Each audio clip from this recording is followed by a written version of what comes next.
তোর ছোট ভাই তার বউ আমার বাড়ি থেকে বাইর করে দিছে। আমার তো যাওয়ার কোনো জায়গা নাই, ভিক্ষা করতেছি। আমি নাকি তোর ভাইয়ের কাছে বুঝ হয়ে গেছি, তোর ভাইয়ের শ্বশুর শাশুড়ি তারা বেড়াতে আইছে। আমি থাকলে নাকি আগে থাকার জায়গার সমস্যা হয়ে যায়, লেগে আমার কইলো বাড়ি থেকে চলে যেতে। সবই বুঝলাম তোমার কথা, বাসায় গেল না কেন? তুমি তোমার বাসা চেনো? আমি চাই না আমার লেগে তোকে ফ্যামিলিতে আবার অশান্তি হোক, ওরা ভালো থাক, আমি এইটাই চাই। আমার নিয়ে কোনো চিন্তা করিস না বাজার। তোমার পাইছি আমি এতদিন পরে, এখন আমার বাসা চলো। বাসা যাবে মানে? আর বাসা যাবে? কেন যাবে? তোমার মাকে কি এমনি এমনি বের করে দিছে তোমার ভাইয়ের বউ? নিশ্চয়ই কিছু করছে, আর নাহলে অকারণ তোকে বের করে দেয় না।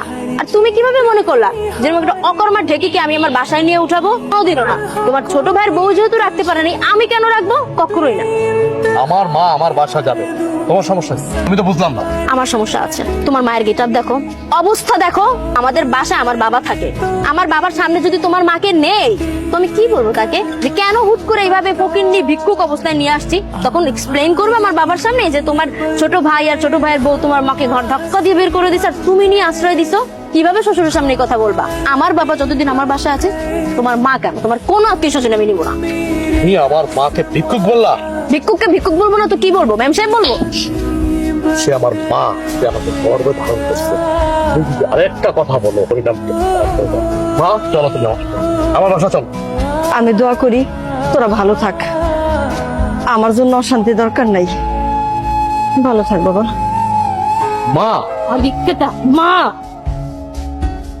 তোমার এত বড় সাহস, তুমি রাস্তাঘাটে আমার গায়ে হাত তুলছো, তাও আবার তোমার ওই গরিব ফকিন্নি মার জন্য। দেখো, মুখে লাগাম দাও। আমি বলতেছি মুখে লাগাম দাও। তুমি আমার মাকে আশেপাশে কথা বলছো, এই জন্য আমি তোমার গায়ে হাত দিচ্ছি। আমি কি মিথ্যা কিছু বলছি? হ্যাঁ, যা সত্যি আমি তাই বলছি। তোমার মা তো একটা অলক্ষী। তোমার মা যদি এতই ভালো হতো তাহলে তোমার ছোট ভাইয়ের কাছে টিকতে পারলো না কেন? হ্যাঁ, সেটাও তো তার ছেলে।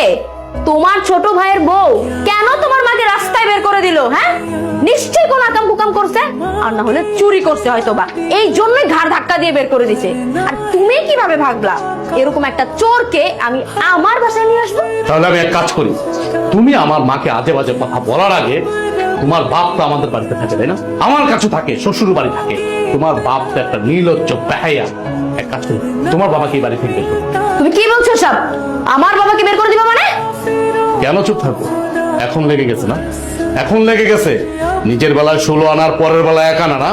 শোনো, তুমি ভেবেছিও না আমি তোমাকে কখনো বলছি, এখনো বলি, এটা কিন্তু আমার কথা না। এই রাস্তাঘাটে যে মহিলাটা ভিক্ষা করতেছে, এটা কিন্তু আমার মা। আমি তার কারণে কিন্তু পৃথিবীতে আসছি। তুমি এত বড় বড় কথা বলতেছো। পারবে তুমি তোমার বাবাকে এই বাড়ি থেকে চলে যেতে? পাঠায় দিতে পারবে? তুমি যেমন পারবে না, ঠিক আমিও তেমন পারবো না। আমার মা রাস্তায় ভিক্ষা করতেছে, আমি এটা দেখবো? পৃথিবীর কোনো পুরুষ পোলা এটা দেখবে তাকায় তাকায়া? তার মাকে অবশ্যই বাসায় নিয়ে আসবে। তোমার মা তোমাকে জন্ম দিলেও আমার বাবা কিন্তু তোমার মায়ের থেকেও বড় দায়িত্ব পালন করেছে। হ্যাঁ, ওই ছোটবেলা থেকে সন্তানকে বড় করা এটা আহামরি কোনো বিষয় না, কিন্তু তোমাকে কিন্তু আমার বাবা চাকরি দিয়েছিল, যার কারণে তুমি এখন পর্যন্ত এই শহরে টিকে আছো। গ্রাম থেকে উঠে আসছিলা, ভুলে গেছো তুমি? আমার বাবাকে যদি তুমি এই বাড়ি থেকে বের করে দেওয়ার কথা বলো তাহলে ওটা হলো তোমার অকৃতজ্ঞতা, বুঝতে পারছো?